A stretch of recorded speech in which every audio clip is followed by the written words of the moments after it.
e historias budistas, los 5 preceptos y las 5 mejores formas de caridad. Parte 2 de 3 en Entre Maestro y Discípulos, dada en inglés el 30 de agosto del 2015 en Francia. This is about mother-in-law. The wife said to the husband, "Honey, can my mother come down for the weekend?" So the husband say, "Why?" And she say, "Well, she has been up on the roof for 2 weeks already." Why is that? Come down mean just go visit, come visit, you know. But in this way, it's a play with words. Come down from the roof. Probably she's been, I don't know, eavesdropping or something. I don't know what. Or maybe the wife wanted the mother-in-law came, but don't dare tell the husband, so hiding her up there. Hiding her up there. This one is also husband and wife again. You know, this is anti-woman again. Okay, be prepared. Honey, the husband said to his wife, I invited a friend home for supper today. What? The wife said. What? Are you crazy? The house is a mess, and I have not been shopping. All the dishes are dirty, and I don't feel like cooking a proper meal now. So the husband said, I know all that. Then why did you invite your friend for supper? The husband said, that is the reason why I invited him for supper, because this one is so stupid. He's thinking of getting married.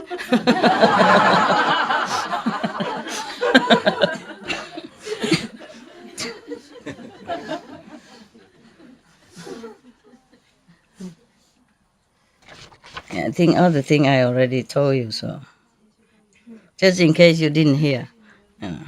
So this is anti-men for a change. Oh, very rare. Mostly it's about women. I don't know why. The little girl asked her mother, how did the human race appear? So the mother said, God made Adam and Eve, and they had children, and so was all mankind made. Always mankind. Why not womankind? Huh? 2 days later, the girl asked the father the same question. I told you this joke already, I remember, but never mind, just laugh, okay? Yeah. The father answered, many years ago, there were monkeys from which the human race evolved. The confused girl returned to her mother and said, Mom, how is it possible that you told me the human race was created by God, and Dad say they were developed from monkeys? So which one of you are correct? So the mother said, well, we both correct. Yes, because it's simple. I told you about my side of family. And your dad told you about his side of family.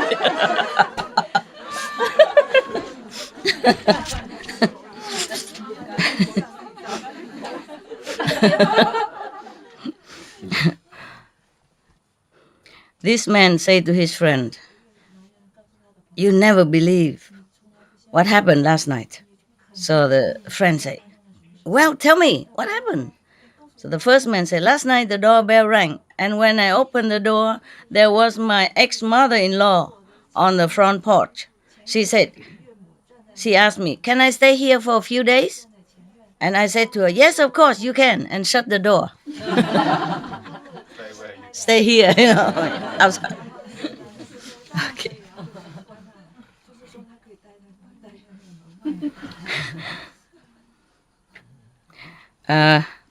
Two men are talking after work, you know. One said to the other, you know, I haven't spoken to my wife for 18 months. I really don't want to interrupt her. Non-stop. This is terrible. And the other man says, I think I'm going to divorce my wife. She hasn't spoken to me over 2 months now. So the first man takes a long, deep breath and says, you better think it over, man. Woman like this, hard to find.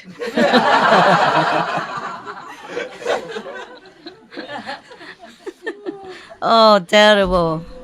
I don't want to read the joke about how bad woman anymore. They are not fair to us. I think I told you this story already, but just in case I didn't, yeah. Get ready to laugh, otherwise you kicked out. A man and his wife were having some problems at home and were giving each other the silent treatments, don't talk to each other. Well, I don't know how they do that. Yeah? Normally they say women talk too much, and here they say they don't talk to each other. Okay. But one day the man realized that he has to wake up 5 o'clock next morning.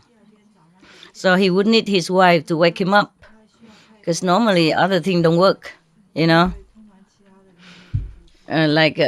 hear the alarm, he don't, or he just shut it off and continue to sleep again. Mostly if another person wake you up, it's easier, just shake you and wake you up. Okay.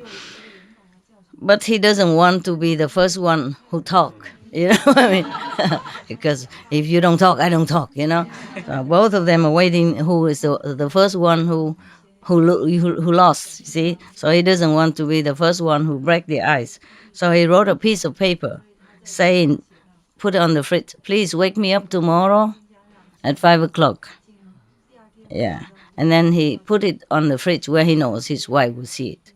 Next morning, the man woke up all by himself and realized that it's already 9 a.m. and he has missed his flight and his important appointment. And then he was about to go and see why his wife has not wake him up. And then he noticed a piece of paper next to his pillow saying, "It's 5 o'clock, wake up."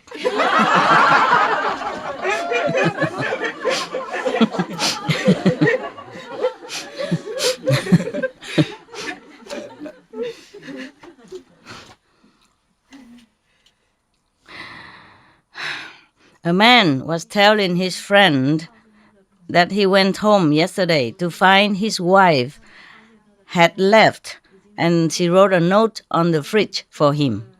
She taped a note on the fridge for him, saying like this: "It's not working. Boing, boing, boing. Exclamation. I can't take it anymore. Comma. So I have gone to stay at my mom's house." Okay. So the man said to his friend, "I opened the fridge. The light came on and the beer was still cold. What is she talking about?"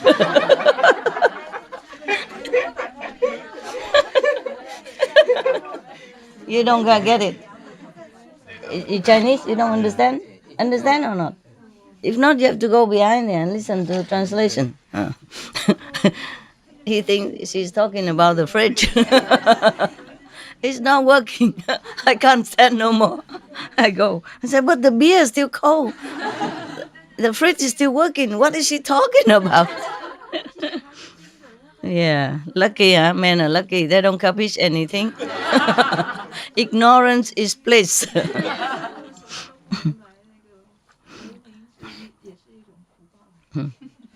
Why are married women heavier than single women? Who knows? Okay, I read it. Single woman come home, see what's in the fridge, and go to bed. Married woman come home, see what's in bed, and go to the fridge. One anti-man, just one out of the thousands. Yeah, I think all the jokes are written by men. Yeah. Rules for men to follow if they want a happy life. This for men only. I think I told you already, but just in case somebody didn't hear, so just laugh in any case, okay? Yeah.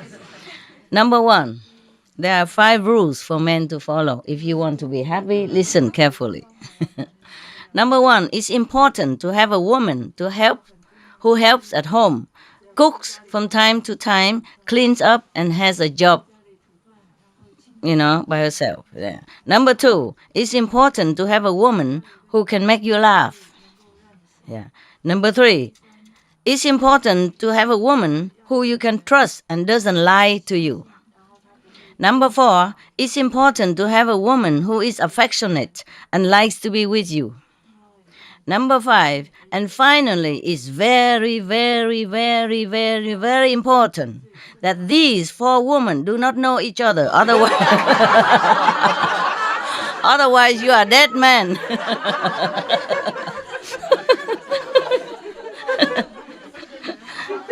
Otherwise you're dead.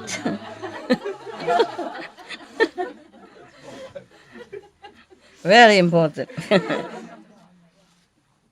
Okay, this one is good. It's about old lady and a driving license. A man was working in his yard, and he was so startled because a car came crashing through the hedge and stopped right in front of his front door. That he rushed, and helped the old lady come inside to his house and sit down and all that. And then after asking if she's okay and that, and she said, "But lady, you seem to be too old to drive, no?" Yeah? He said, "Yes, I am. I'm very proud of that. I am 97 next month, and I'm now old enough that I don't need a driver's license anymore."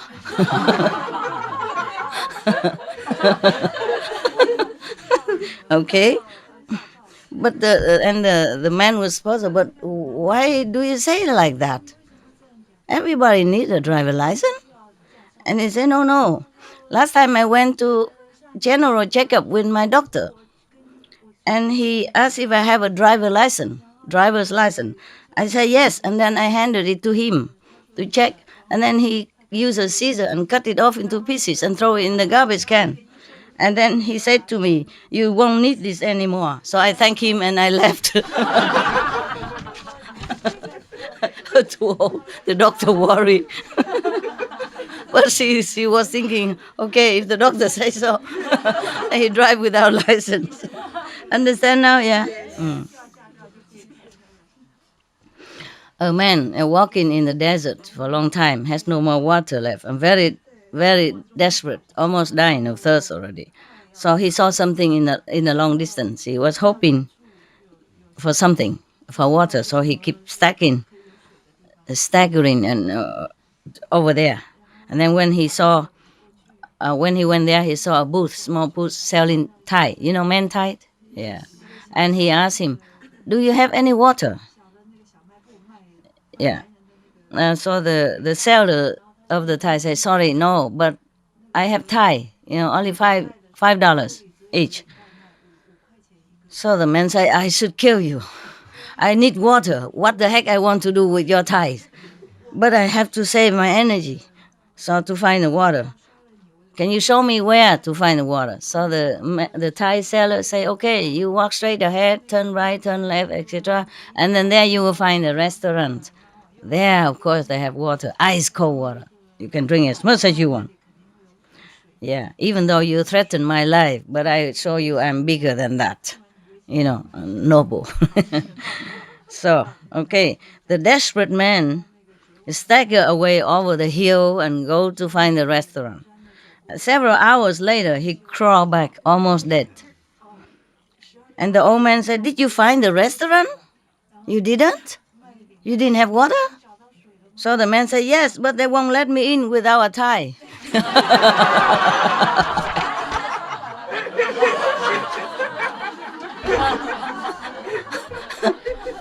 Those black tie dinner, black tie restaurant. Just be careful what you say. That.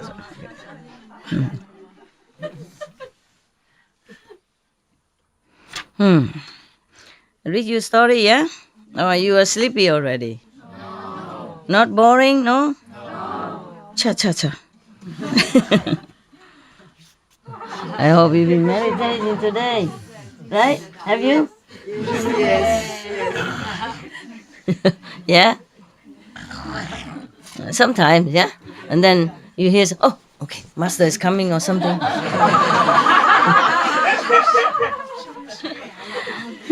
It's good. You did your best, I know. Because you have to sit all day, so no matter if you sleep, you still have a chance to wake up and meditate, right? But at home, sometimes only 2.5 hours, too short. Too short to even sleep. So it is like that. Not like that you have to be awake all 24 hours, which you cannot. But at least, you have a lot of time. So even if sometimes you sleep a little, but you wake up, and you sleep and you wake up. Understand? Yeah. Especially you wake up when it's a meal time anyway. Breakfast, dinner, yeah, snacks time, yeah. And after I left this hall, you wake up again. Go out look for food. Leftover food. By the way, what did you eat today? Good? What? Huh? Pasta morning and rice. I know rice. So what? Food. Curry? Curry fried rice. Wow, delicious. If I know, I would have come. Okay, but today they also cook me good Vietnamese food. It's okay. Tomorrow, I eat the common food again. Okay, common kitchen. Yeah. Yeah. Okay. Never mind. I will tell the monk to bring some. Okay. You don't have to do anything. Oh, in the morning you do it and tell them to bring.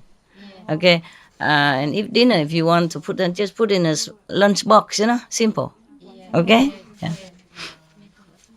And if there's soup, then you put in a cup or something. That's it. Okay. No big trays. Okay, huh? Yeah. So one day you cook, one day I eat with the kitchen. Okay. Yeah, okay. Because the monks also like Vietnamese food very much. Today, we enjoy together. Yeah. And that's also because we eat together. The dog also get hungry and go. And when it eat his spaghettis and fish, vegan fish. Yeah, he eat like he been so hungry. All day he don't care. I ask him eat and he don't eat. And when somebody else come eat with me, I don't need to ask him. He go and ask himself. Eat. Not only the food, but Maybe company. The same yesterday, no, the day before. You came and you eat with the two Vietnamese boy, and he went and eat his food. You saw that? Same all the time. So whenever he doesn't eat, I probably have to invite people to come. Eat something. Yes. He comes, say hello to everybody, and then when he eats his food. Read your story, yeah? Or you are sleepy already? No. Not boring, no? No. Cha.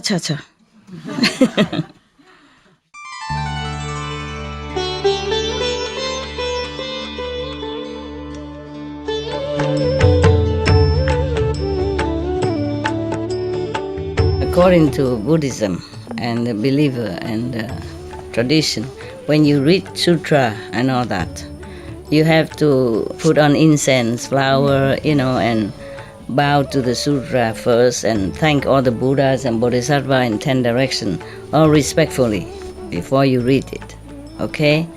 And then you cover the sutra also with silk, beautiful cloth, and I just make it more popular. Yeah, more easy, simple. And I apologize to all the Buddha. I say if I done something wrong, according to the tradition, my heart is full of respect. It's just that I cannot always do that. So please, all the sin, whatever I've done wrong, is all on me. At least other people, they hear the names of the Buddha, according to the sutta, they will get benefit. Yes. At that time, the Buddha was preaching about the benefit of the 5 precepts for the whole great assembly. Probably he was giving initiation, and then doing that. So he said about the 5 precepts, and the benefit of keeping it. Number 1, do not kill. Do not harm other people or not harm other beings. If you keep it, then you will have the benefit of having a long life and healthy life. Yes. And number 2, do not steal. Do not take things that is not given to you. If you keep this precept, then you will have the merit of being born rich, and noble. And then nobody ever steal your things. Yes. Number 3, do not commit illicit sex. If you keep it, then heaven and earth will respect you very much. and your body will be beautiful. You'll be born beautiful. Of course, right now, if you are not beautiful already, then you keep this precept. Next life, if you keep these 5 precepts, next life you will be born as human again, with all this, yeah? But not having to be born in hell or vicious animals or suffering any kind, understand? Yeah. Keeping the 5 precepts, you will not go to heaven. You will it's just the 5 precepts alone, and you will not go to heaven, or lower heaven, but at least you will be born a human, okay, healthy, rich, and have no problem. Healthy and having power, position, whatever, yeah? Okay. And number 4, do not tell lie, but tell the truth. If you keep it, that you will have the merit of a lot of respect from everybody on the planet, yeah, everyone you met, and whatever you say, people would believe you. Number 5, do not take intoxicants like alcohol and drug and all that.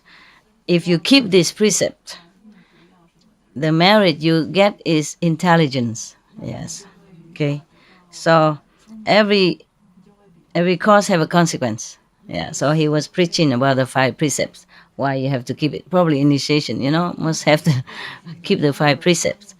And the Buddha always prays 5 kind of charity, 5 kinds of offering.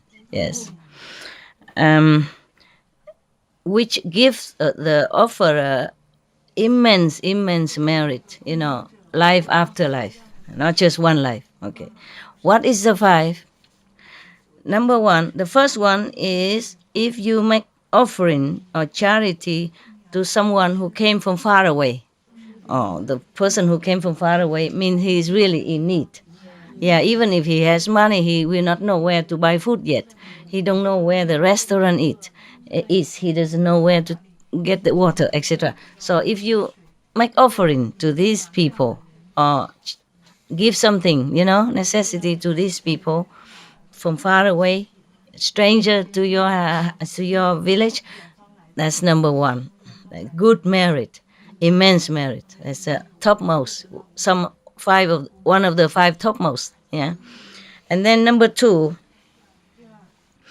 if you give offering to to people who are going far away, yeah, making lunchbox or dry food for the road, yeah, because if the person going away is just as vulnerable as the person who came from far away, he will not know where to stay on the road. If you give him like blanket, some dry food, something for the road, then would be very meritorious. Of course, nah? This is really needy. Yeah. Not just the poor people only, yeah? But whoever really needs it, yes. One time I gave some charity, and some like $200,000 to some of the house burning in some area. And that area is not very poor area. So some of the Vietnamese people, not the initiate, Vietnamese people who came to the LA center asked me, why you don't give money to the poor? You give money to those rich people. I said their house is burned. Even if maybe they don't have anything, it's even worse than the poor. Because the poor people, they're more used to it, how to survive, and, they used to it having less. But the rich people will be really vulnerable when the house is burned down and they have nothing in their hand. Yeah, and their children will be thirsty just the same as the poor people. In emergency, I help only emergency. I don't help the poor or I don't help the rich. I help people who need. Yeah, so that's what it is, okay? Yeah. At that time, could be that they don't need, but we just bring. In case anybody need, can use, you see? Yeah, because when the house burnt, all they can do is just run out. Maybe they don't have time to take their wallet, their credit card, nothing. Understand? Yes. And until next day, until they can visit their bank. And then they have to prove their identity first, which is all burnt. You see what I mean? Until all this sort out, they need help. Yeah, it's just for emergency. I'm not staying there and giving them money every day or mineral water all day. No, it's not. Just when they really most need it. And then they will help themselves afterward when they are less confused and, settle down and oriented themselves. What to do, where to go. Yeah, okay. That's it. So number three, that if you offer for the sick people, make offering to the sick people. Yes. Because sick people, maybe they're so helpless, even if they're rich people, but they don't always, some people cannot help themselves when they're sick. And suddenly they have a stroke and then they just lay there. They couldn't walk, they couldn't do anything. And if you at that time know it and bring their water, bring what they need to them to their bed, or visit them in the hospital, because even if they're rich, but doesn't mean they have family, doesn't mean people like or visit them. So if you visit them, you help them when they're incapable, that is good. That's number three. Number four, of course, you give food to the hungry. And the person just now hungry and you give food to him.